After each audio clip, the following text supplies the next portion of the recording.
In the tapestry of life, where every thread holds a story, America in Black and White emerges as a haven for the voices echoing through the heart of our communities. In this podcast, we wade through the rivers of our collective experiences, celebrating the vibrant hues of change brought forth by the whispers of hope and the roars of action. It's more than just a conversation. It's a journey into the heart of our society, illuminated by the light of those daring to dream and do.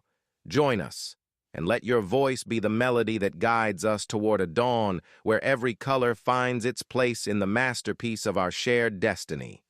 Together, let's paint a future brimming with the positives that dwell in our minds and the actions that shape our world. Good evening, ladies and gentlemen, and welcome to another episode of America in Black and White. I'm your host, Charles King. Hey, before we get the show started, I'd like to say Happy Black History Month to everyone. And we're going to kick the show off with a reflection of James Baldwin, who is a truth teller of a nation for Black history. James Baldwin remains one of the most essential voices in Black history because he dared to articulate the emotional, psychological, and political realities of being Black in America with unmatched clarity. Baldwin understood that history is not simply a record of events, it is a mirror, and he forced America to look into that mirror without flinching. His reflections on identity, belonging, and moral responsibility of a nation come to shape how we understand race, justice, and liberation today. Baldwin's insistence that nothing can be changed until it is faced is a guiding principle for educators, leaders, and community builders like Dr. Gardner, who work daily to transform systems from the inside out. Baldwin's legacy is not just literary, it is instructional. He teaches us that truth is a tool, courage, and is a requirement, and education is a pathway to collective freedom.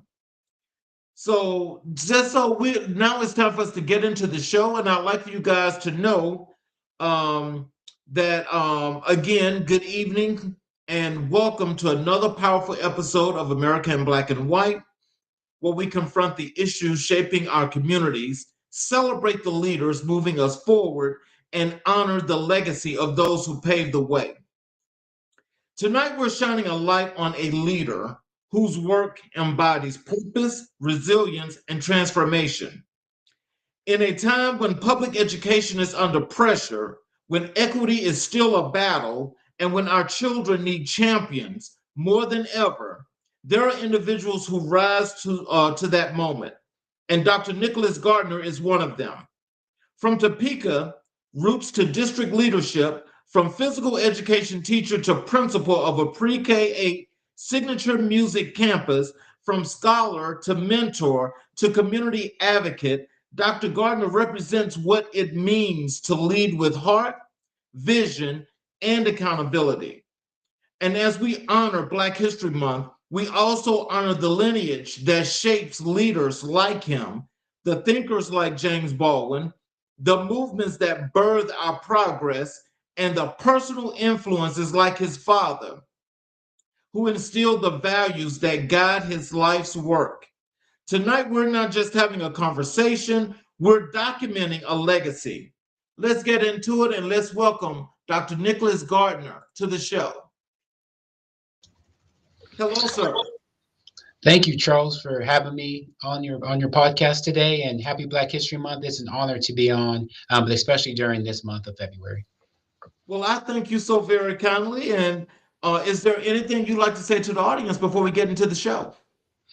Yeah, I would just like to welcome everyone to the show. I hope you are looking forward to a conversation. We're going to talk about schools, community, mentoring, really all the things that got me where I am in this position today. All righty. So let's start out first with I'd like for people to get to know a little bit about the guests and they get the opportunity to learn how your situation started from where you grew up to where you are now. What's it like growing up in Topeka And how did your upbringing shape your worldview? Yeah, so I'm born and raised in Topeka, Kansas. My father, which I know we'll talk more about later in the show, was actually a principal. So every day before, when I was getting up, going to school, obviously my dad put on the suit and tie every single day. And I think some of that's kind of really what's instilled where how I got to where I'm at today. Grew up in Topeka, went to a school called Shawnee Heights. From there, I went to Emporia State. And when I was in high school, I loved sports. I love basketball. I love football. So my goal was to be a physical education teacher and a coach. That was where my passion was at. That's where I wanted to be. But one thing that I've taken just a love is a love of learning. So my background consists of, while I was at Emporia, I got an undergraduate in physical education. I then got my master's in special education because at the time it was difficult to get a physical education job. So I had to make sure I at least have a job. If not, it'd be special ed. Ended up getting a job in Topeka Public Schools in Topeka, Kansas as a PE teacher. While I was a PE teacher, I continue to go back to school, and that's what I instill a lot of our students on is, learning something they can't take away from you. So I went and got my administration degree, and then from there I was able to become an assistant principal after I taught PE 10 years, and then from there I started my principalship at Ross, and then during my first year at Ross, that's when I was working on my doctorate, and I finished that. And then now I'm at year 4 of Ross, and then I'm at my first year being a pre-K through 8 campus principal, which really encompasses 2 schools where I receive both of those schools. When did you first realize that education would become your life's calling? No, that's a great question. It really started the first day when I walked into being a physical education teacher. I just saw when the students saw me in the classroom, I saw like really a look in their eyes and somebody they could really look up to and really gravitate towards. And then that's when I realized, this is beyond, the education. This is helping kids see themselves. And so from there, I just set out to myself to really be the best I can in whatever position I'm at, and then instill that education belief in the students that we serve. So I would say it's probably the first day I walked in as a physical education teacher. What is it like being surrounded by all of those young, brilliant minds that have to be molded to be the great people that they are today? I mean, that's why I'm in education, and that's the best part of my day. And I would tell you that when you're a teacher and you become a principal, it's very similar. It's just a much bigger impact and landscape you can have. But the love of kids, I think, is what drives everyone in education and is willing to do this hard work. And it is hard work, but it's work that's really for your heart. I often heard this thing like it's called heart work, and that's what I think. Especially where I'm at, that's what we're doing every day. So, who are the mentors or teachers who made the biggest impact on you as a young man? I have a few, and it's really comes when you think about your mentors. They come at different times of your life, and when you need them, and when you look back, you can see really the impact they had. It goes to my kindergarten teacher, Ms. Roby, who I loved going to school every day. To my math teacher, I really struggled in math. My 7th grade math teacher, Ms. Bell, and then the most recently, I would say the person who's made quite a big impact on my life was my advisor for my dissertation. Those that wrote the dissertation know your academic advisor, the person you work with closely, really is the person that can really help push you over to get to the finish line. And that person was Dr. Mann for me, and he taught me just the love of research and how you can really apply it to everyday life. But also, he pushed me. He gave me feedback, and I think that's one thing I've been receptive to. He gave me feedback to help me improve my practice, and I took that feedback and ultimately got where I needed to be. So I would say those 3 were probably the biggest in my life to this point. So, when it comes to your students, what is the dialogue between you all when you're actually trying to give them some feedback or they're giving you feedback? How does that work? Oh, anyone that's worked with middle school kids, they're real quick to give you feedback on things. They're not too shy to share their opinions. But what I try to tell them is I always listen. I think that's one of the probably the qualities that I've taken in this leadership is I always listen. And so I make sure when students are talking to me or sharing the story, I'm always listening and then asking them questions. And at the elementary level, it's kind of a little bit more of that listening role because they'll tell you all kind of different things that have happened. And then the key is remembering what that student told you like the next time you run into them. So that's kind of probably the biggest thing that I've taken is I listen, but I also show them how feedback can help you. And sometimes when you hear something, because I tell our teachers a lot in middle school, they may not hear you right now, but 4 years from now, 5 years from now, they are going to hear that message. And it's up to us to keep instilling that belief in them. Your early experiences in Topeka School influence your leadership philosophy today? Um, it's shaped everything. Topeka Public Schools is where I have been my whole career. And it's really because I've met a lot of good people in this district who I would say believed in me at times before I believed in myself. Our current superintendent is Dr. Tiffany Anderson, and she's the first African American superintendent in our district. And being around different leaders such as herself and such as Mr. Robbins, those minority people in those positions have really believed in me and given me my belief to allow me to have these different positions and grow in those aspects. So I would say Topeka has taught me a lot. I've learned they've given me grace along the way because you're going to make mistakes, but the key is what do you do, what do you learn from them, and then where do you go next? So Topeka is what I call my home. My family's here, and this is where I can see myself for the conservative future. So, what values did your family instill in you that still guide your work? Uh, the biggest value that my father was a principal, as I said, he's in education. My sister's in education, and then my mom, I guess you say, is the outlier. She was kind of in the business sector. So sometimes when we're having conversations, she doesn't quite understand education because it's a lot different. But she was in a position where my dad, and my mother were the first in their families to go to college.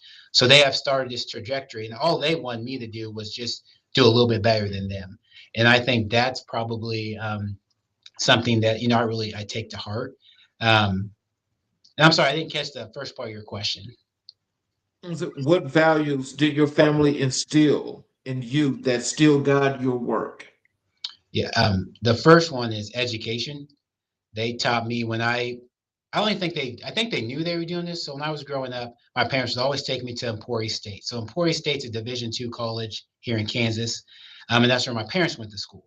So as a young boy, I was often go up there once a year. My dad would walk me around the campus. I didn't really know why at the time, but guess where I ended up going to school? Emporia State. And I was already familiar with the campus and how to walk around.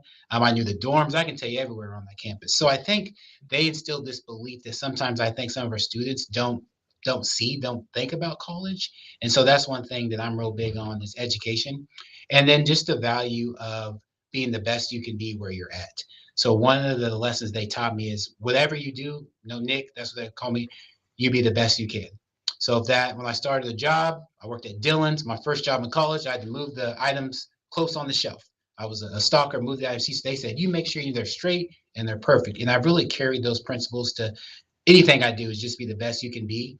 And then different opportunities will come and your way. So I would say those are probably the two biggest things my parents have both taught me. Tell us what is your motivation? My motivation is every day I walk in these halls and see so much potential, so many brilliant students who just really need someone to believe in them and not give up on them. So I'm lucky that I get to work with, I see preschoolers in a day, so I can go from a 4-year-old to an eighth grader. And just an example, today our eighth graders were enrolling in high school.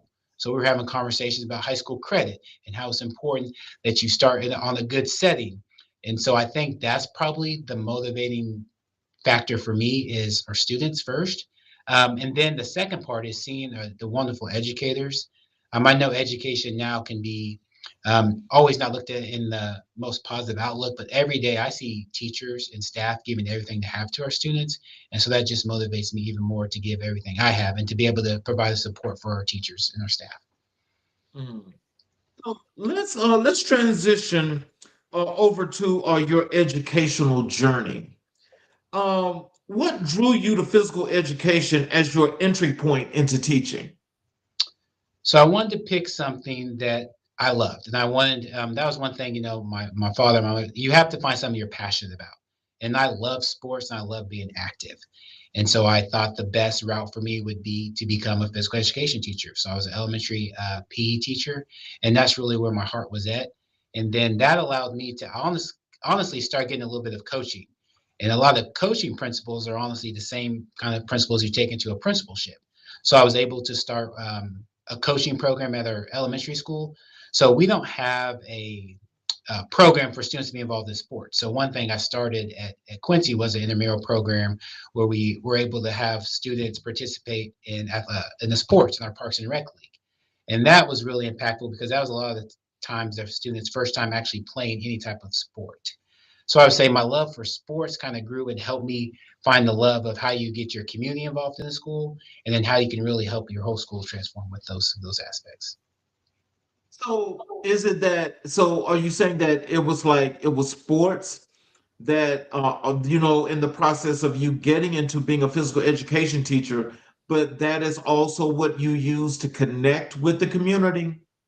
Yeah, that's really where I started this. Because when you get into apprenticeship, you really realize, schools can't do it by themselves. And often the schools are the heart of the community. And when I started teaching physical education, I got into coaching. None of the kids had shoes. They didn't have any nice shoes.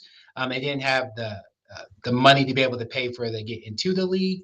And so I really had to start. That's where I started getting this approach of community and really asking the community how they can support our schools. And that's one thing we partnered with the local firefighter union, and they provided all of our students a brand new pair of shoes and socks.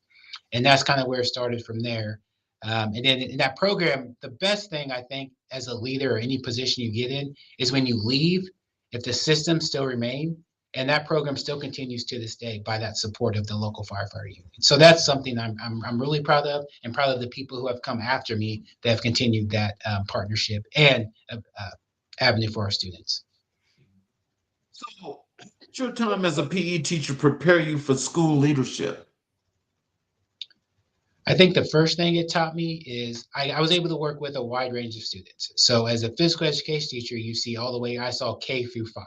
So I think that helped me because there's a difference between kindergarten and fifth grade. So I was able to uh, really provide, that helped me as I became a principal. The second thing I think that being a physical education teacher helped me is it's really the same things that brought you into being a principal, being a PE teacher, whatever you're doing, are the same principles that you can apply to a principalship. So working with the students, working with the community, you can't forget those things because that's how you got ultimately the position you are. And then obviously in a new role, there's things that you don't know, and sometimes experience is the best teacher. And so I think that's something that you just learn through as you go through your principalship. So, do you think with the way education is under attack right now, and how there basically public school is being destroyed? So, do you take, or do you think in terms of taking your sense of community and education because of the love that you have for it? How do you actually make it work where you forge the two together and you're trying to hold on and you're holding on as best as you possibly can at this point? What are some of the things that you're doing that's making that connection? I think the first thing all educators can do is I think we have to share our own story.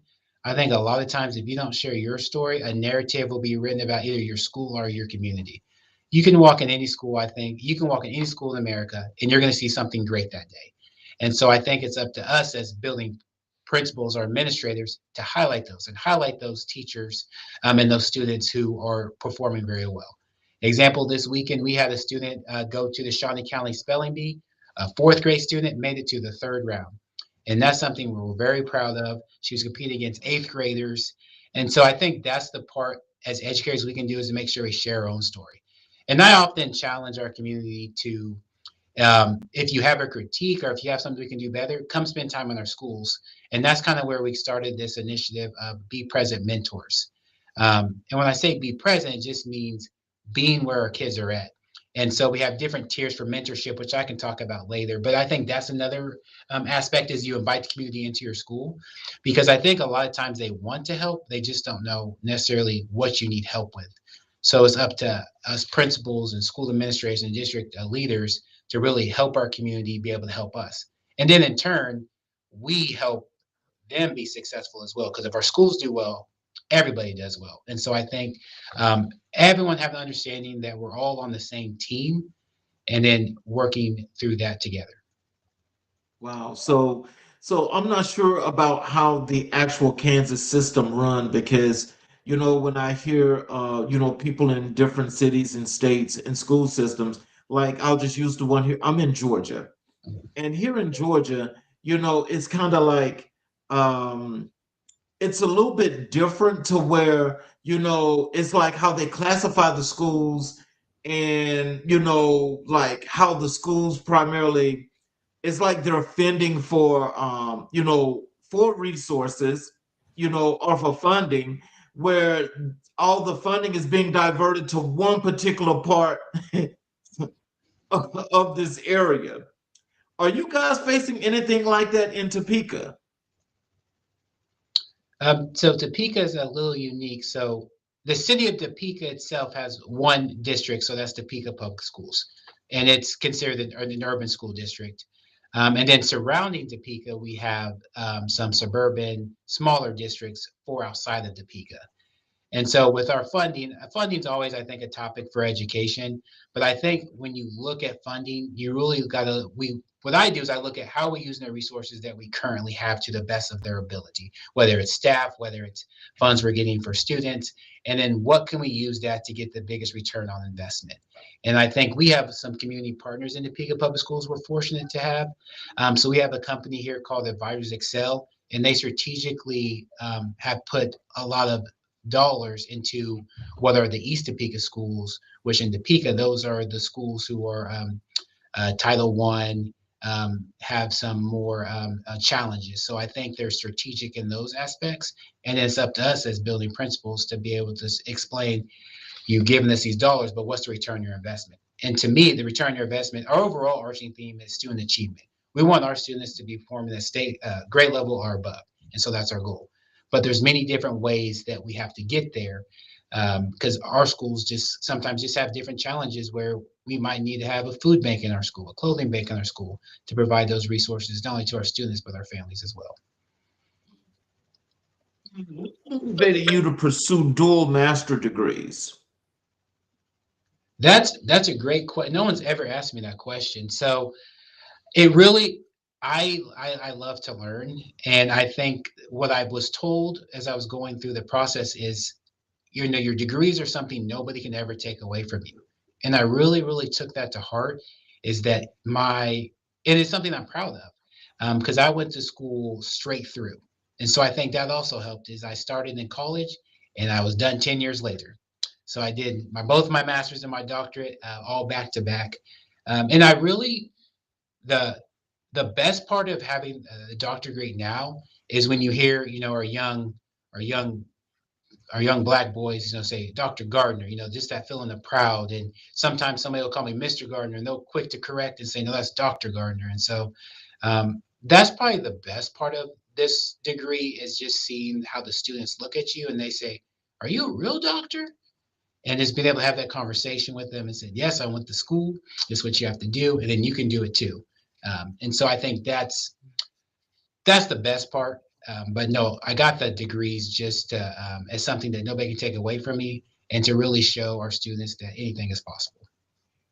The one thing that I got to say that, especially being the host of this show, that makes me more proud than anything is to see all of the black professional men that are in this education realm, that are all of you guys are making such an impact.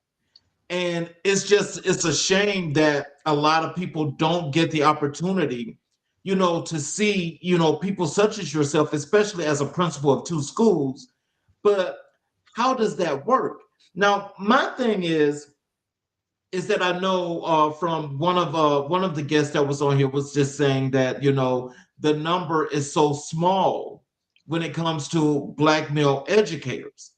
What can we do, from your perspective, to start pulling in more of those qualified black men to get into the classroom and to make the same impact that most of you guys are making?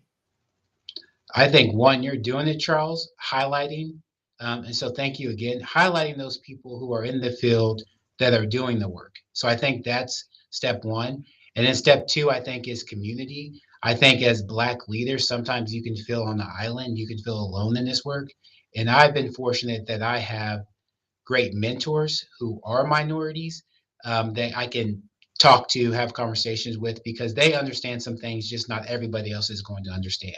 So I think making sure that you have a community and then also celebrating each other. I'm real quick to see when I see something great from, another Black educator, I'm real quick to highlight that, say congratulations, because those little things really go a long way.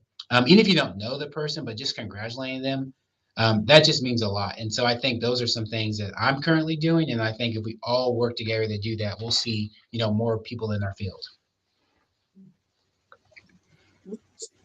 Dissertation topic on the schools within school model. So the school to the school model is actually a dissertation topic study over the current elementary school I work at, Ross Elementary. So prior to me coming to Ross, it was a school that had high turnover with staff, low culture, discipline, and principals. I believe they had 6 or 7 principals, like in a 13-year span. So a lot of turnover. And this was spearheaded by our superintendent, Dr. Anderson, who really challenged me, and we worked together to come up with how can we make Ross successful. And so we initially set out to have a schools in a school model. So at Ross, we have a very large school physically and over like about 600 students, which is pretty large for our district. So we divided the school in half. So we have a pre-K through second assistant principal, a 3 through 5 assistant principal. And then we took the equity mindset and said, what do our schools really need? And so we added 2 counselors, 2 social workers, 2 mental health mentors. And I think providing that equity lens, because not all schools need the same thing. And so that's really what my dissertation really looked at. And then, myself as the principal over the whole Ross itself. And so that was the premise of my dissertation. And then the research looked at 11 different factors like culture, community, uh, um, arrival dismissal, PLC process, student achievement, and every factor improved within the 100 days. And so that really shows you that when you really specifically target schools who are often hard to staff, it can really have a great impact. And then what wasn't in my dissertation was the retention factor. We were sitting there around like 90% every year since then at Ross with our retention of our staff, which is in our area, that's critical. So I think approaching the schools with equity lens and really asking, what does your school need? Is that more mental health? Is that more resources? Is it more administrators? And so that's the premise of my dissertation. And so that's what made it very special to me. It was actually real-time research in a real school with real students in practice. I want to ask you something because you said something that caught my ear. Tell me, like, how did you guys decide, in the process of doing your dissertation, how did you come to the conclusion as to what were the needs and what weren't the needs? How did you come up with that? So when I originally started my dissertation, and this is where it's good to have good advisors. I really want to do something on zip codes and looking at different schools. In my dissertation, Cherry, this is probably the best advice he said. That's going to take you a really long time. And he's like, I know you're trying to save the whole world, but get your doctorate, then save the world. And so I really took that to heart, and I did it over controlled something that I could have an impact on. And I didn't know if it was going to be a positive or a negative when we really looked at the impact of the schools in the school model. And that's what's also kind of sparked, which I know we might get into in a little bit, is how we came up with this pre-K through 8 campus model. Because it's really been modeled after our schools in the school at Ross, and now we're trying to carry that over to the middle school for 6th, 7th, and 8th. It's really just being strategic and making sure that you have the adequate resources and the different staff for those challenging schools and areas in your school you need the support. Well, I can tell you this. I know Thurgood Marshall is very proud of you. I know he's very proud of you. So, like, with that, for what you've done, as far as this part of education and what you're working on and trying to stabilize this, are you taking this out into like different organizations or foundations or whatever have you, and presenting and giving some ideas as some things in what you'd like to see as in the change of education? Yeah, well, we've really, I've really only taken out to our different community partners, and I've also shared this data with our staff as well. And then going into this year, when we looked at the middle school, so our schools are actually connected. So they're connected by a bridge. So it has sixth, seventh, eighth grade on one side, and then we have our pre-K through fifth grade on the other side. So we're talking around 1,000 kids across both campuses, 180 staff. So it's a very large responsibility. But the great thing is we have really good people doing the work. And so we were able to have some additional positions at the Eisenhower Middle School, and we're really trying to replicate what we started at Ross over to Eisenhower. And the neat thing is we have pretty much every fifth grader, 95% of our fifth graders will go to Eisenhower. So there's some students who I've had since they were in third grade. And that part of stability for our community, I think, is the key, and that's critical. And I think that's probably the thing the dissertation maybe didn't discover, but that I'm seeing the results paying off now, is how stability and consistency in the community really ultimately pay off in the long run. There's a comment. There's a couple of comments here from Dr. Dennis Whitfield, that's alluding to what you were saying with the what your mentor told you about saving the world. He says that's what they told him too. No, that was real good advice. I was going down. I was a lot of research, and he's like, "You get your doctorate, then you save the world." So yeah, no, I completely agree with that. And his second comment is, this is graduate first, then save the world. So I'm assuming that, when you're really altruistic, they just want to make sure that you focus on that education first before you get out there and you do everything else. And the same aspects I've applied to the principalship. So when you often enter schools, there's so many things that need to be addressed. But I think being intentional and focused and making sure you do the little things well are going to pay off in the end. Because you can't come into school and change everything your first year. You got to be intentional. You got to listen. So I kind of taken that into my principalship, same approach for my dissertation. So, what did your research reveal about discipline, communication, and culture in schools? I don't have the exact number. So what we did is we surveyed the staff. So prior to me becoming the principal, the staff took a survey and they rated everything on a 1 through 5 scale. So 1 being not good, 5 being the best. The part of the dissertation I think that speaks to it, all 11 indicators improved within 100 days. So often when you think of change and reform, you think of it's like going to be a 3 or 4 year process, but it shows if you're specifically and you target and you really take the equity mindset, you can really make change for all. And so when I hear the word equity, I think what's best for all students, because we have some gifted students here that equity for them is we need to continue to push them in classes. We need to get them in gifted. Because when I started at Ross, we didn't have any gifted students. Now we're up to 5. And so I think those little increments along the way. But ultimately, I think what it showed is the importance of how communication, discipline, and culture can affect the school. And communication from the aspect of communication with our staff, communication with our families, communication with our students. So I think it's kind of confounded with that. And then with student discipline and support, it's just making sure you have the proper supports in place. Not necessarily students are getting suspended, things like that. Making sure you have the correct mental health resources in your schools to be able to provide all those wraparound service for our students. And then those are the things I think that I kind of we know, but we don't realize the impact they have on the overall school environment. Let's transition over to your leadership at Ross and Eisenhower. So, what makes the Ross and Eisenhower pre-K signature music campus unique? Well, what's unique is there are other campuses in our district. So there's 2 other schools that are considered campuses that are connected. We are the only school, however, that it has a campus principal, and that is myself. And then it's kind of like a really large high school when you think about it. And so that each school then has a lead assistant principal, which kind of serves that runs the day to day, and then other assistant principals, deans, counselors, and those aspects. So I think that's one thing that makes it unique. This is the first year the district has tried this model. And it really goes back to the stability and consistency in the community. And I think that's the biggest thing this model has shown. I would say the second part is we are a signature music school. So what that entails is we receive just additional funds for providing music in our schools, providing field trips. I think that's the biggest aspect. And then our fourth and fifth grade just get more experiences with trying different instruments. So really trying to take the whole approach of providing our students with some, maybe some things they would not receive at a different school if they did not attend our campus. Now, let me go back because I just thought of something as you were mentioning this, and you just connected Ross and Eisenhower the way you did.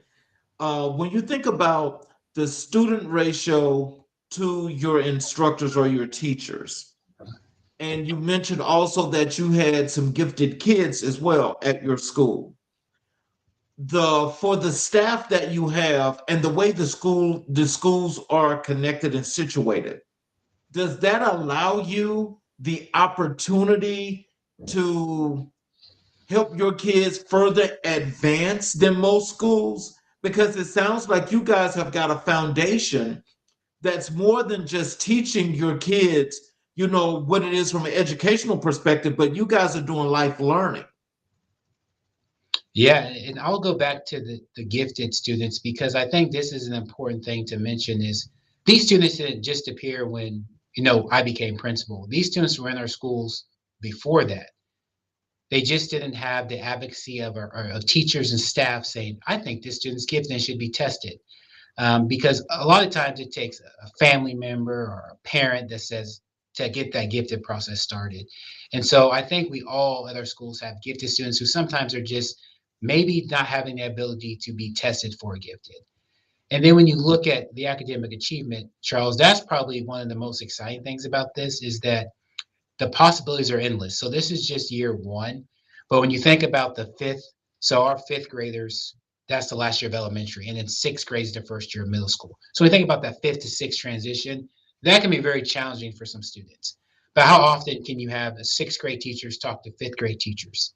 And so I think those kind of conversations. And then another conversation I had was with during PLC in our ELA department. They've had some students that said they've never read a novel in their whole life.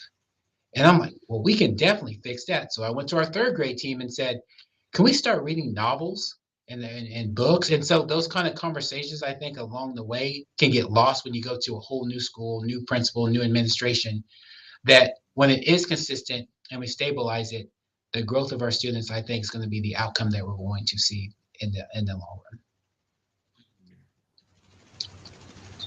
You approach leading, how did you approach leading two schools through integration? Can you repeat that question, Charles? How did you approach leading two schools through integration? So I started at Ross, and then this is my first year doing both schools on this campus model. And what do you mean by integration of two schools, Charles?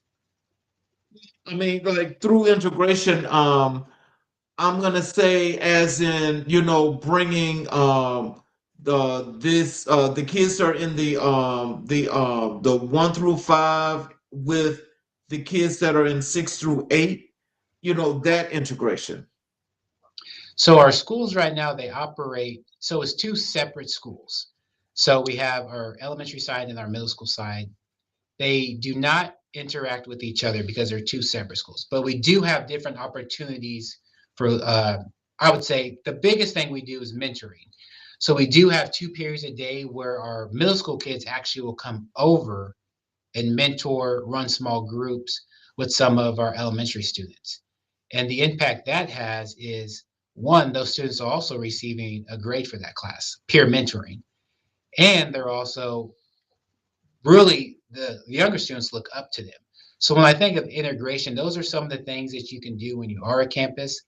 We also have our fifth graders come over and have lunch there to get that early exposure every day to our middle school. And then today we actually had a performance at Eisenhower where we brought our whole fourth grade to be able to see a quartet, like an orchestra performance. So when you think of integration, I'm thinking of different things like that. And the possibilities, we still haven't touched on all of them because there's so much we can do. But right now we're just laying the foundation for that this year. So what and just in the you don't not like what you're actually doing, but can you give us like a visual as to what it's actually going to look like once you fully integrate the whole system that you're talking about? I think you're going to see one, increased student achievement, and two, I think you're going to see a real sense of belonging and community across both schools. And you're going to see some just common ways of how you operate in a school, common expectations, common ways that we can be successful. And so I think that's the exciting part is we're just not quite there yet because we're in the first year. But I also think you're going to see a lot more connection between the mentoring of both schools and then really how to provide. When you bring two schools together, that also increases your resources and your community partners. And that's also something I'm excited about.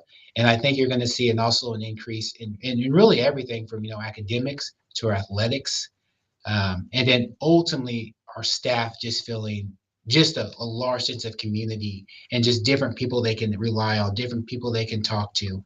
Because with over 180 people, I often tell our staff this, all the answers we need are in this between both schools. We have some veteran teachers who are experts. We have some first year teachers who are doing great. We have instructional coaches. We have assistant principals. And so it's just being able to tap into all of their expertise and how to leverage that for our campus. So I think that's the future. And that's what's exciting. That's what motivates me. That's what keeps me excited about wanting to keep doing this in the future. What are the biggest challenges facing pre-K campuses today? Is it just preschool or pre-K through 8? Well, the pre-K 8. Okay. Well, preschool definitely is one that is getting students in preschool. So that's the first one. We see a big advantage to students who have the ability to attend preschool. So we're very fortunate to have that. And some of the challenges that I think a pre-K through 8 campus face are it's unique. There's not a lot of models that you can look at because often in schools you can kind of take a little bit of pieces and then just operate in a school that has over 1,000 students, 180 staff. It's just critical to think about being intentional and how we can best use our resources and all the logistical items and things of those avenues. But I would say the positives far outweigh some of the challenges that we're going through because the challenges often we can face them together and work through it. And then a challenge for myself as being the principal as a pre-K through 8 is just the magnitude and the large scope of the school. But it also highlights the need of anything great. Charles is done with a great team, and you can't do this work alone. And this has really um, caused me to really think about that and really how do we utilize our staff in the best way and know that we're all in it together. You build a culture where both students and staff feel seen and valued. So culture. So if I think of culture, because culture was one of the first things um, we addressed when we came to Ross was the first thing was culture. And culture to me, I view culture is how your school operates on its worst day. It's often easy to be a principal, on the good days when everything's going well, but when things hit the fan or when you have a tough moment and a tough, uh, challenging thing that happens at your school, that's when really your culture sets in. And culture, I think, it starts from the teachers. It starts with the principal, but as the principal, I think you hold the culture in something that you have to consider every single day. And I think you model the culture by how you what you do each day in the building, from talking to staff, from listening to staff. I think highlighting staff is one thing that I'm really big on is highlighting when you see a staff member doing something well. And then ultimately, when you highlight our staff and you have a good culture, it trickles down into our students. And one thing with our students that we really focuses on is we want to catch them doing the right thing. And so we highlight our students weekly. We have student month assemblies. And then one thing we also started was recognizing growth. So our students in Kansas take a MAP test, which is 3 times a year. And one thing we want to do is we want to make sure we highlight the students who have shown growth. The goal is achievement. The goals keep moving towards proficient, but we also have to recognize the growth of our students. So just finding ways to recognize your students in many different ways as possible, from attendance to growth to behavior, and then with the staff really looking at the same way. But it comes down to how you model that as a building principal and your administration team every single day. So, what does equity look like in your building on a daily basis? I'm glad you asked that. And equity to me is providing the students, it's really meeting the students where they're at. And so equity can look different day to day. I think equity is important for everybody. Like I mentioned earlier, it's important for the students who are already on grade level. How do we continue to push them? How do we work with the students who are behind? So that's kind of how I view the word equity, and just always being mindful of that when you approach a conversation, when you're talking to a student, is really meeting people where they're at and how can we get you to where the ultimate goal for that individual, whether it's a staff member or a student. Hmm. So, like, what advice would you have for some of our teachers that are out here, especially those that may be watching, that may have some struggles, may not have a good team. Things are like looking really dull, and they're looking like it's like nothing's gonna happen. What is some advice that you can give them to help them to at least come up and push up and feel a whole lot better about their situation? I would say continue to be the light. Often in a dark room, we need those who can carry the light and carry the weight of the team, but also just being great where you're at and control what you can control. In education, there's so many things that could happen in the day that you have no control over. But what you can control is your attitude and how you approach your students in your classroom. And if you model that, I think that'll help your other team members if you're having a difficult time, but ultimately it will help yourself and your students in your class. So I would say control what you control and then model what you expect from your students. Transition over to your work and your mentorship and community impact. What inspired your involvement with the Minority Leadership Academy? Oh, that's a great question. So in Topeka Public Schools, we have Minority Leadership Academy. This actually started back in 2010, and it's a group of minority educators in Topeka Public Schools. And currently, it's open to administration, teachers, classified. So there really is no specificity. The great thing is it's for people who want to be a leader. So we do have some people in Minority Leadership Academy who are our teachers and just want to be a leader in that aspect. We have others aspiring to be principals. We have others aspiring to be assistant principals. So we just have a vast array of people. And what's great about MLA is the acronym Minority Leadership Academy is it's a group where we can really come together and have sometimes tough conversations, but just really authentic conversations. And what's neat how this has transpired is we've been given some just opportunities that would not have come my way personally if it wasn't for MLA. We partnered with a company called Evergy. So Evergy is a big electrical company here in Kansas, and they've actually provided training to us for free. So there's twice a year we'd go to a training in a business where one of the trainings was the Clifton Strengths Finder. I know that's pretty common, crucial conversations. So we've been able to take on just some of those trainings that you necessarily want to get in the school. And then the biggest thing we do as an MLA group is we want to give back. So each year we give a $500 scholarship to a student in Topeka Public Schools who's going into education.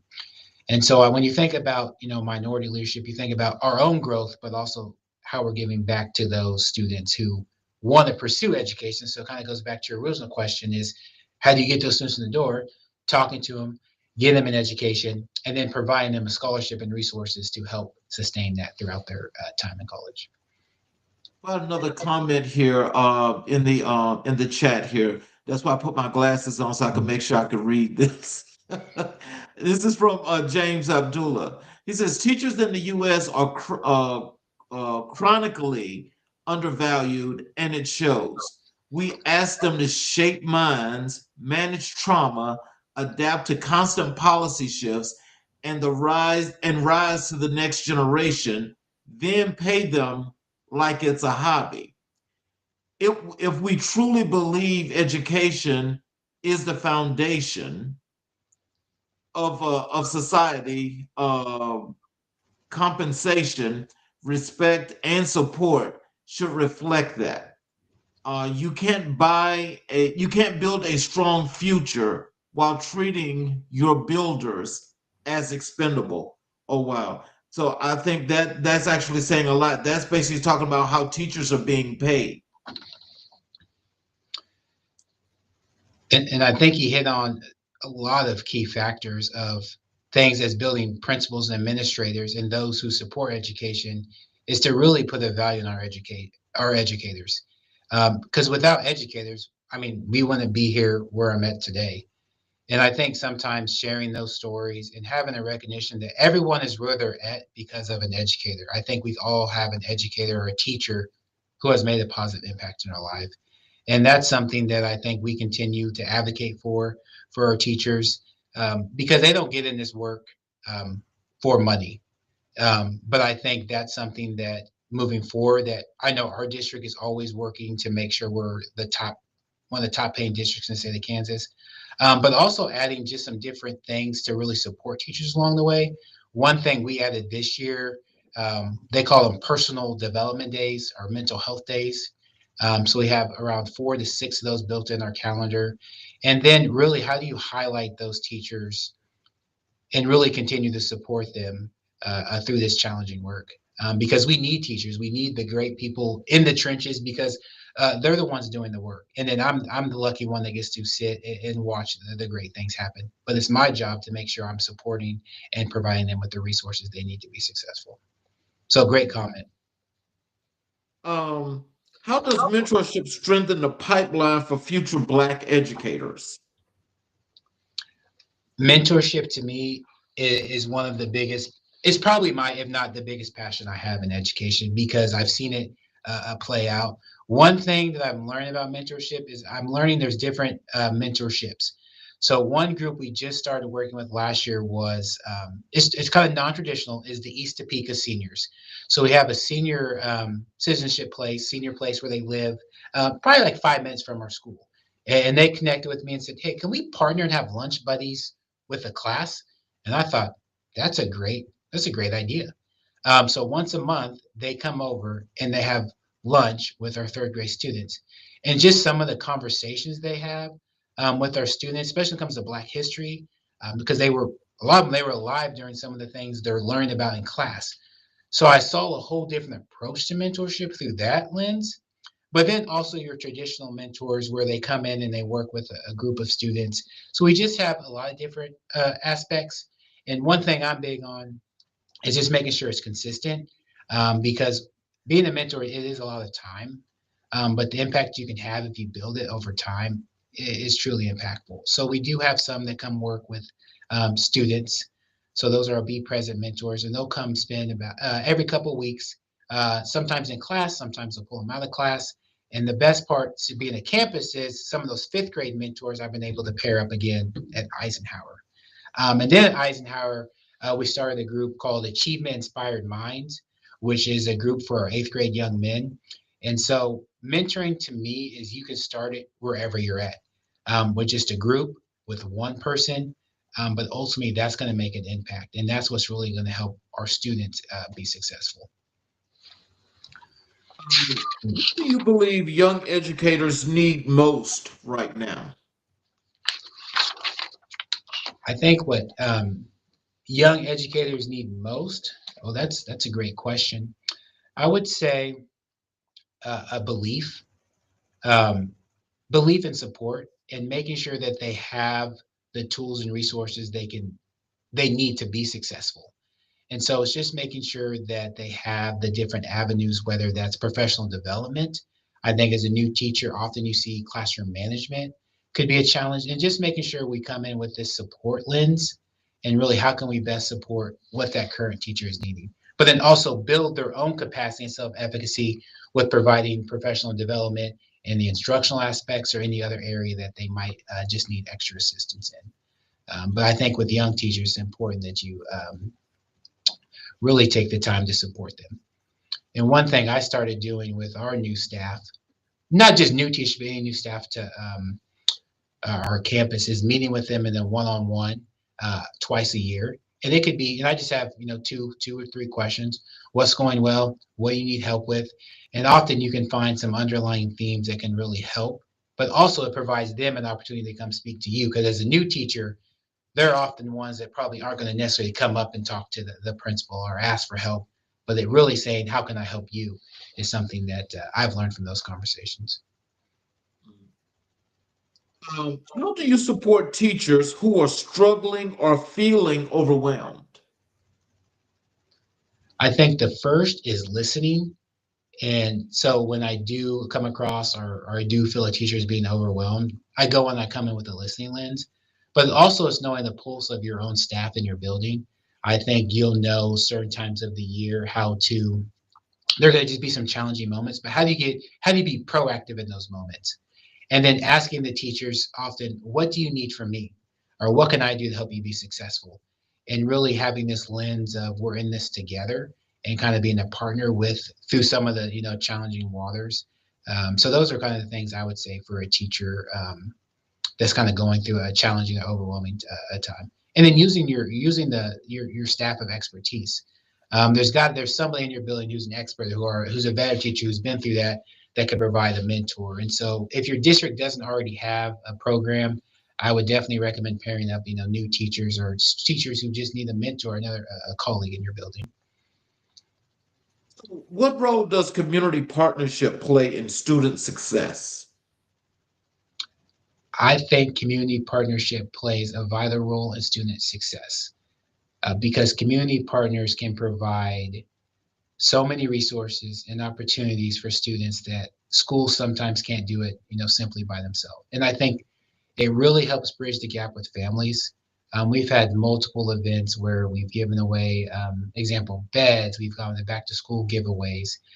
We have a food bank that's being funded by many different partners. We have a clothing bank that's run by a local church. So six church ladies come run the clothing bank. It's open every Wednesday from 9 to 11.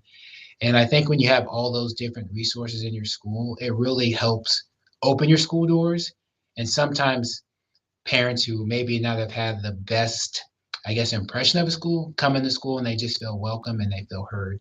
And so community partners are critical to any school success, whether it's the colleges, whether it's the local churches, whether it's local businesses. They all play a vital role. Oh, we got another comment here in the chat. Um, Actually, there's two. There's one from Coach Carrie Willis. She says that's great that teachers are getting support, being productive. I put it on the screen. I'm sorry. That teachers are getting support, being productive, or being proactive. I'm sorry, is important. Do you have a comment to that? That's something I completely agree with, and that's something I've learned early on in my principalship is how to be proactive in knowing the teachers that you currently are working with. I think sometimes I think listening, that's where it comes into a key factor is listening to the teachers, really hearing their feedback, and then going and really making the best decisions based upon that. But yeah, being proactive as much as you can. No, with staff and students as well. And James just put it in the chat here that he agreed 100% with you. That's alluding to the comment he made earlier about the teachers and the salaries and being treated unfairly. Um, I want to transition over to your vision, your purpose, and future here in education. What does transformative leadership look like in 2026 and beyond? I think leadership moving forward is going to be transformative. I think with how technology is advancing, the state of education, it's extremely important to be transformational. And I think when I think of transformational, I also think it means to have a um, learning lens and being flexible. So when I say a learning lens, education is changing, but the key as a leader is to always continue to learn, whether it's listening to podcasts that you have, Charles, yourself, reading books, talking to different people in the field. I think that's something that I've really come to grow into, and then also asking for help. Even as a principal, I think at times it can be challenging. But I think when you're going through a challenge, or if you need, hey, can you just come show me how to do a walkthrough, or can you come help me with this situation? Really asking for help to help yourself grow. And so when I think of transformational leadership, I think moving in 2026, we all as leaders have to be transformational, and really be the leaders that our schools need. And I think that's the part that really keeps me motivated. We're the leaders that the schools need. So, how do you measure success beyond test scores? I think we measure success in a school. I think when you walk in a school and you talk to the students, I think that's a key contributor. I think when you talk to the staff, I think if you create a really this sense of, the theme, like it's a common thing to say is this sense of belonging, but how do you go further and really what is a sense of belonging in your school? How do you feel when you walk into the building? How do you feel when you interact with students? And so those are the things that I look at, beyond the test scores, because there are so many other more there's important things in the school besides test scores, but it's really centers around our students and then the staff that's doing the work in the trenches. How do they feel when they come in the building? Do they feel supported? Do they feel that they can be innovative and take risk? Um, so those are the things I think about when you think about school success and culture. It goes back to the culture piece for how that would work. But there's one the other part to that question Mhm. that I just want to throw out there and see maybe how you feel about it is what do you think we can do to rid ourselves of actually teaching students to pass a test instead of doing real and do real education? Do you think that's ever going to change? I I think so. I think it can change. I think some of the aspects when I think of like the test taking, I see the critical factors of what can we do to prepare our students for life, because there are going to be tests in life. There are going to be different licensure tests, but to me the important thing that I have seen that's been beneficial is watching our students set goals for themselves. So when you look at a score or you look at an individual mark on the test, looking at the goal and say, well, where do you want to be? Do you think you did your best? Do you think there's something you could do? So really looking at the steps along the way, because that translates to everything. I have a lot of students maybe want to play in the NBA. Okay, well, what steps do you need to do to be able to do that? What are some goals you can have for yourself? So when I think of test taking, I think of how do you teach our students to set goals, and then what are the steps needed for the students to actually reach those goals? Because one of my favorite phrases that I love to say is, you shoot for the stars, because if you don't get there, you'll at least be a lot closer than you would have been if you didn't try. Because I look at myself today and think, 10 years ago, would I see myself in the position? Absolutely not. I never thought I'd be sitting in this seat as a principal of two schools. So those are the things I think we can teach our students through those test taking. But how do you make it applicable for life? The coach Carrie Willis just put this in the chat. She says school districts definitely should have transformational leadership. Um, what is your long-term vision for the Ross Eisenhower campus?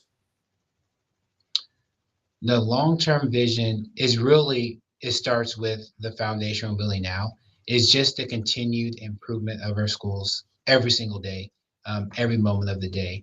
But ultimately, we want to be a school that, when you walk into it, you feel that sense of community.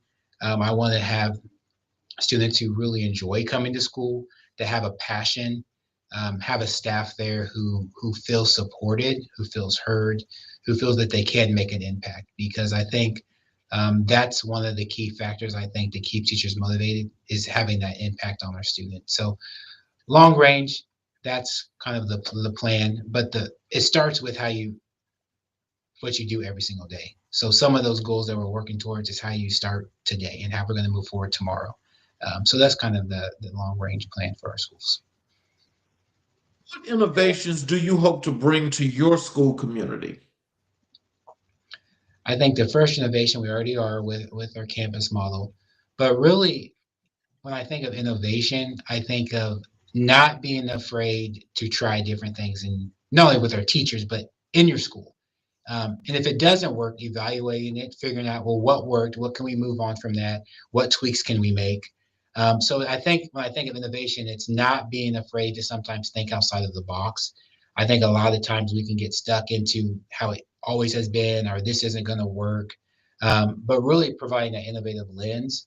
And that's what's the most exciting part of being on this campus is we can be creative. We can think, we can ask our teachers, what do you think about this? Or have we tried this? Could we do a professional development together?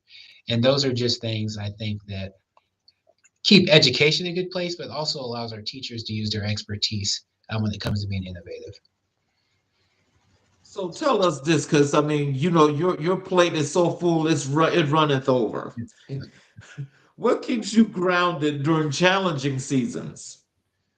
Oh, that is a great question, and that's been something that's been very reflective. Is for myself. Is one sometimes you got to take a pause and reset, and making sure that you are making time for those people who are often sometimes in this work the people closest to you sometimes get the worst of you, and so I always make sure I think about that as I leave the building. Um, I think that's really kind of something grounded. And there's some advice that this too shall pass. I know sometimes when you're in the moments of challenging times, it can seem like it's really the ultimate, like it's a very, big deal. And there are some things that can happen in school that are very significant.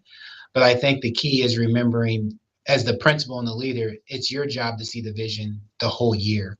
And during those wavy waters, it's important that you remain steady and consistent and guide your staff through those challenging moments, but also making sure you're taking time for yourself, because what you do for yourself often is modeled for the staff as well. So I think those are kind of the key aspects. And one thing, our superintendent, she's talked to us, our principals at our principal meeting about is joy. So we're reading the book called Joy, and how do you start the first 30 minutes of your day, and how do you end the 30 minutes of your day? And so that's something I'm really being intentional about. So let's transition over to personal reflections. What brings you joy outside of your work?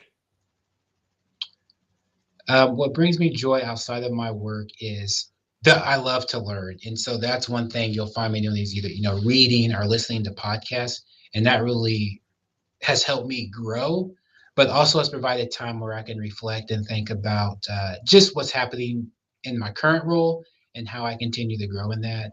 And then also, I like to spend time outside. I like to run. I like to do yoga. Just some different things like that where you can actually, put the phone down, put some time away, and make sure you're taking time for yourself. And then ultimately, the thing we have most important to all of us is our family, and making sure that we understand just the importance of our family and how they're there for you to support you during those challenging times. But just making sure you're still giving the best of yourself to your family. Balance as a teacher, as a leader, I mean. Can you repeat that first part of the question? How do you maintain balance as a leader?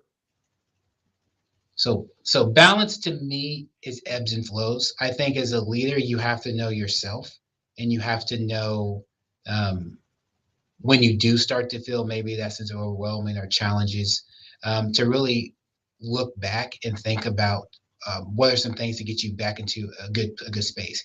And if you look behind me, so this is actually my office. One thing in my office that you'll see is I have notes and pictures everywhere. And to me, that's where I kind of can get to my balance is when if I feel uneasy or if I'm having a rough day, I can read a note from a former student, a former parent, and it really gets you in the right place. And so I think making sure that you have reminders of that in your work, whether it's literally hanging up on your wall, pictures, that kind of helps me create that sense of balance in my life. So, what is one misconception people have about principles? One misconception I think people have about principles is that's a tough question. I think sometimes as I think people could think we might have all the answers, and that I think as a building principal, the best thing that I've learned is are you vulnerable and how do you ask for help? And I think that's one thing that I've really worked on modeling for our staff, and that allows them to feel that sense of ease. So I think that's probably one thing that I think could go a long way is that principals do have a lot on their plates, but they also are humans, and and need help sometimes. And I think that's what probably one of the things I would say. Uh, Coach Kerry Willis just put this in the chat. Some of the innovative programs should focus on teacher health, including financial wellness. It's a key aspect that's often overlooked. I'm glad you're looking for ways to revolutionize. No, that's a great point, and I think that's something that I'll take back to our team is that financial literacy piece. Not only for we talk about a lot with our students, especially in middle school, but financial literacy for teachers as well, because that's something that we all could work on. What is a moment in your career that affirmed your purpose? So when I think of a moment, I'm probably going to go back to this is going to be over time. So when I first became an assistant principal, this is my very first day at Eisenhower Middle School, um, and I walk into a classroom, and a student had their phone, and so obviously you can't have your phone on the class. And I went to get her phone, and she basically told me, "You're not getting my phone," but maybe use some different wording. And I was like, okay, I came in thinking I'm the assistant principal. She's gonna give me no, that didn't work. And it really, you hindsight now this student is going to be a senior. Is someone I've stayed in touch with throughout her time. And she often said to me during that time, like, you don't know my life. You drive your fancy car and then leave and come back. And so it really showed me the power of relationships. And sometimes with our students, with uh, this word respect. I think often respect is earned, and I think um, that's one of the moments that I take with me is that today what we see from our students might not be the outcome they have, and sometimes it just takes time and building that trust and relationship. So I would say it's one moment, it's moments over time that have really helped shape me. Coach Kerry Willis also says here, I put it on the screen. I was a teacher for over 20 years. I'm excited. You humanized the role of principal. Yeah, to me that's critical, not only with principals but our teachers as well. Often many people bring different. When you have a large staff, there's always going to be something. And one thing when I think of being a human is that's what we are first, is we're human beings. And so one thing that I always try to do, there's always when staff members are going through a hard time, I'll try to send them a little card. During on their birthdays, I write them a birthday note. And just those little things that I think sometimes can be overlooked, but really play a part of that human role. It helps to bridge that connection between your staff and yourself. Is a lesson you learned the hard way. Oh, I would say this lesson I continue to learn is one thing that I learned. So when I started as teaching a physical education teacher, I remember one of my, I guess, evaluation or critiques was you don't have enough excitement, you don't have enough energy, and what I learned during that is you have to be authentic to yourself because I can't be that person because that's just not my personality. And I'm a principal. I lead with my heart, and sometimes your heart can get you in trouble um, because you might give people a second chance. You might just do different things that really or sometimes could be not looked at in a different way. But the one thing I've learned is always be yourself, but learn from your mistakes and just make sure that you continue to do what you feel is in the best interest of students in your school, and then you'll be okay in the end. Let's go over to your legacy and impact. What do you hope your students remember about your years from now? I hope, simply put, I hope the students say, we had a principal who cared and showed up for us. And I think that if I have that impact, that'll mean a lot. Um, I think when I'm all said and done, I think I continue to give everything I have every single day. So I have no regrets in those aspects. Um, and so those are kind of some things I think that, but the students say that I cared and I showed up for them. I think I would be pretty happy with that. How do you want your staff to describe your leadership? I would say very similar. I would say I hope the staffs at both schools feel that they have a leader who truly cares and invested in our community and our schools, but also a leader who is visible. I think that's the key factor. Is I always want to be a principal that's approachable, someone they can talk to. I mean, the open door policy, but really meeting the teachers where they're at, going to their rooms. So I would say those are the things that I would hope our staff would say about myself. So, what legacy do you hope to leave in Topeka Public Schools? I think it goes back to just some old adages that my parents taught me is you leave it better than you found it. It sounds simple, but I hope that which I know we're working towards that when I do leave Ross and Eisenhower, it's in a much better place than I found it, just to put it simply. And that they had a leader who gave everything they had to the community to make it the best it possibly can be. What advice would you give to young Black men entering education? The first thing I would say is thank you. You're not alone. Please reach out to anybody that you know that's gone through it.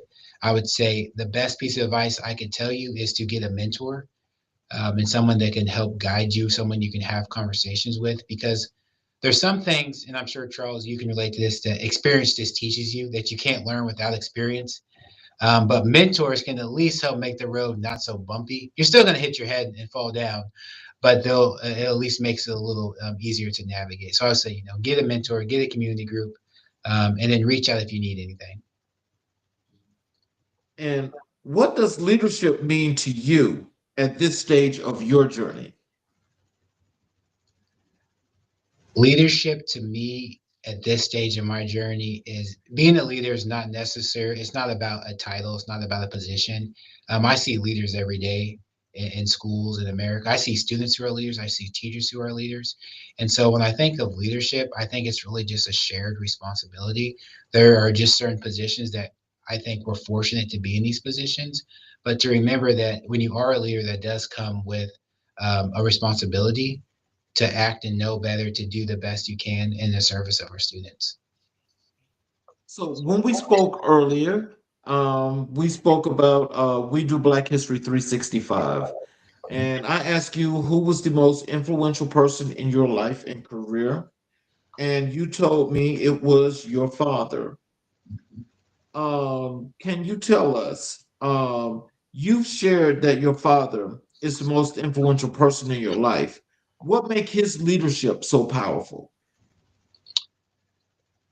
I, I think I said my father's the most inspirational person to me is because that's the person that you look up to, you look to for guidance. And my dad's a very soft-spoken individual, doesn't have to say a whole lot. And so it really reminds me of with our students is that your action. So one thing my dad, Cleo Gardner, is big on is actions and compassionate and being there for you. And oftentimes you don't have to say anything. And so I would say with my father is that I learned a lot just from by watching, and I think that's one thing I take in consideration as I move throughout the schools is our students are always watching you, how you handle a situation, how you handle a challenging moment, how you react to a certain circumstance.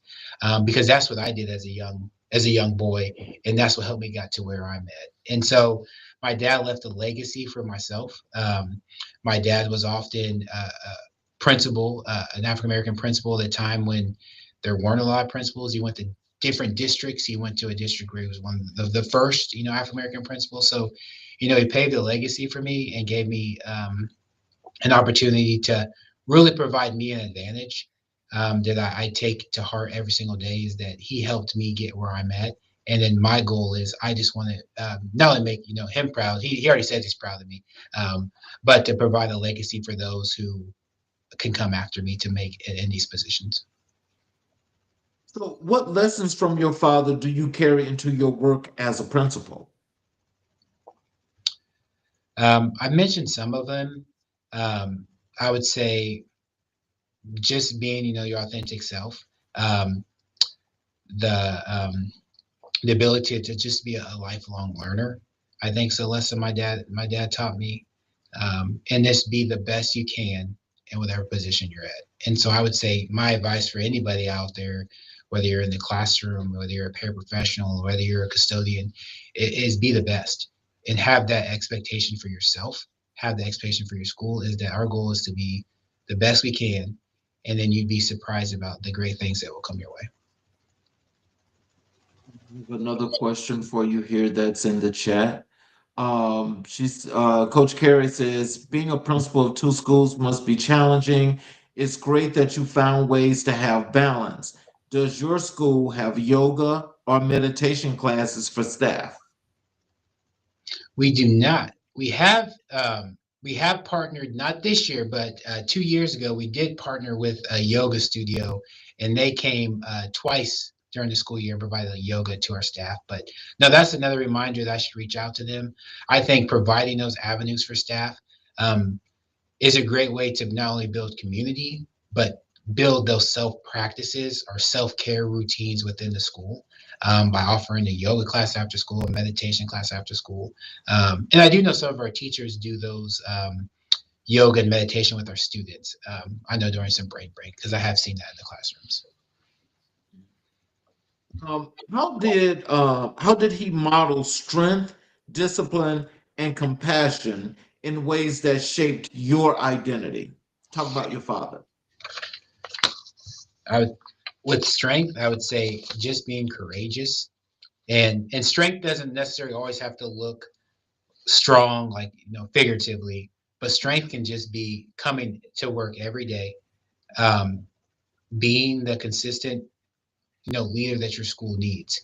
And so I would say that's one thing I think my dad taught me. The Probably the biggest lesson is strength can look in different ways, and strength's often needed at times when other people are not strong. And so I think that's something that I can take away from my father. What is one piece of wisdom from him that you find yourself repeating to students or staff? Oh, that's um, be where your feet are, be present, be the best you can in whatever you're doing, and I think that's will get you a long way in life. You honor his legacy through your leadership. Well, I hope I'm honoring his legacy through my leadership. And often people ask me kind of at what's your 5-year plan, 10-year plan. I really don't. I really thought about this, and I don't have a 5 or 10-year plan because 10 years ago I didn't think I'd be here. It goes back to what I've stated many times: is just being the best you can be in whatever you're doing. And so that's kind of the legacy I hope that my dad would say about myself.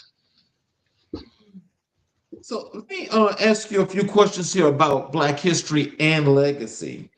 Can you tell us, how does Black History Month influence your work as a leader? When I think of Black History Month, I think of all the people who came before me. And that's not something that I take lightly. And sometimes I can feel my ancestors when I'm going through those challenging times or when I'm going through those tough moments. I can feel those who came before me, that without their sacrifice, I could never be a principal of two schools. Let alone one school. And so that's something that I take with me every single day. And I think that's helped really provide really a framework for not only Black History Month, but as we operate every month at the school as a Black leader. Just that weight and responsibility, I think, is something that I don't take lightly because of all the people who have sacrificed for me. And then as a leader, when you think about Black History Month, I look at the different things that we can, as a school, do. So whether it's putting things in the hallway, having assemblies.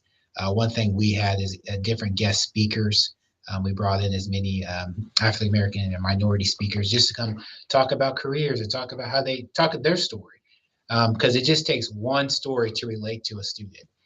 And so when I think of Black history, I just think of the legacy and the work that still needs to be done in our schools. So, can you tell us, why is it important for students to see Black leadership in their schools? to show that it's possible. Often what I find with the students I talk to is if they don't see it sometimes, they don't believe it. And so I think when I think about my career, how many black teachers did I have, or how many minority? I can name them on my hand. I had a principal, but that was my own father. So I had my, black principal, that was my own father. So that's something that I think that I would take away from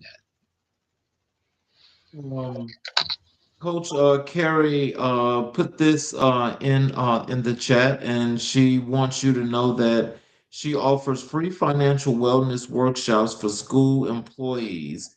She wants you to connect with her at gr8 finances if you're interested in for your school.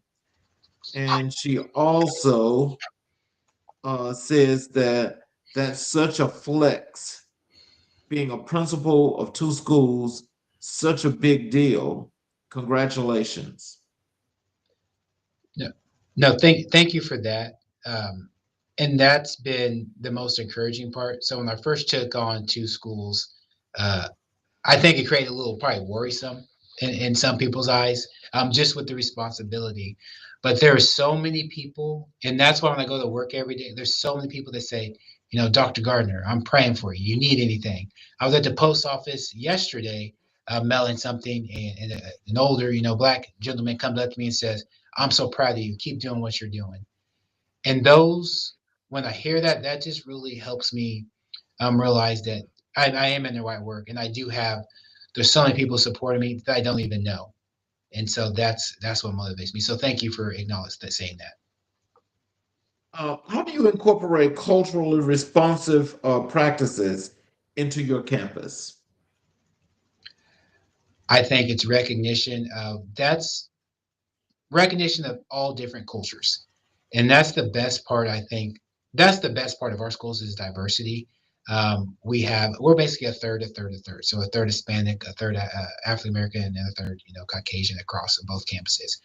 But recognizing the values and heritages of all different races, all nationalities, to provide well-rounded students. So I think that's the best part of our campus is when you leave our campus, you're going to have exposure to the Hispanic culture, you have exposure to the African American and Black culture, and just making sure that you spend the time to recognize the different cultures because they all bring something vastly unique to the table. I had to get this question in because when I said Thurgood Marshall would be Mhm. very proud of you, I want you to please tell this audience, what does the legacy of Brown v. Board education mean to you as a Topeka native? So those that don't know, Brown versus Board is actually in Topeka, Kansas. And so when you think of that landmark case, there's so many things to say about that. But the legacy that continues, and I would say the best part of being in Topeka is being able to take students there so they can actually learn um, about that and how it's in Topeka. So I would just say the legacy, and then what are we doing since Brown v. Board is kind of the question that I've been reflecting on. Last question for you. How do you ensure that Black students feel affirmed and empowered? I would say it goes back to really what you do with any student, but really meeting the student where they're at, really no matter the race. I think that's how you can make a student feel empowered, and also letting them know that their voice does matter and that um, you do have that listening ear, and then building those relationships with the students. I think are ways to continue to empower our students, and giving them ownership and providing different leadership opportunities for the students to shine and finding the things that they are passionate about so they can experience success or mastery in a certain area. And so, in closing, what are some words of wisdom and encouragement you'd like to leave for our audience? How they can connect with you via social media, your websites, or any of those good things that you'd like for them to know? First, Charles, thank you for having me have this conversation. It came at a perfect time. It was great just to just talk leadership, community, and school. Because as yourself, I wouldn't say without this platform, a lot of the work that us in education wouldn't get that light shined on them. So thank you for that.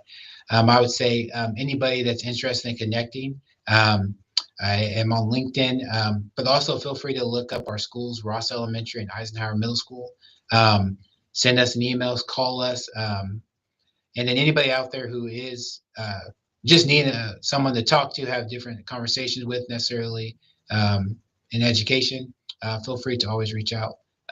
In the words of wisdom, I've said this many times, just be the best you can where you're at, and the great things will continue to happen. Well, before closing, I just want to tell you I appreciate you so much for being here. And for those, of course, they wouldn't know this unless I said, but we booked this booking like maybe some like 6 months ago, or was it longer? Right, six months ago, I think you're right. Yeah. And I tell you, it was well worth the wait. And I want to let you know that I appreciate you for being here, but also, as you've been told before, I am so proud of the accomplishments that you are making, especially in this education realm as of today's time, because that's something that I know has got to be very, very difficult. And we definitely appreciate you. Um, Tonight's conversation reminds us that leadership is not a title, it's a responsibility.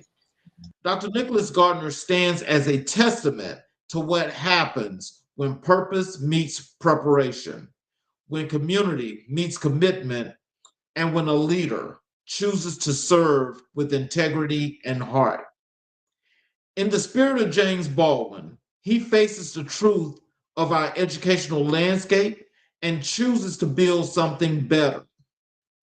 In the spirit of his father, he leads with strength, humility, and unwavering love for his community. And in the spirit of Black history, he continues to work. He continues the work of shaping a future where every child has the opportunity to thrive. Thank you, Dr. Gardner, for your service, your vision, and your dedication to the next generation. And thank you to our viewers for joining us on America in Black and White.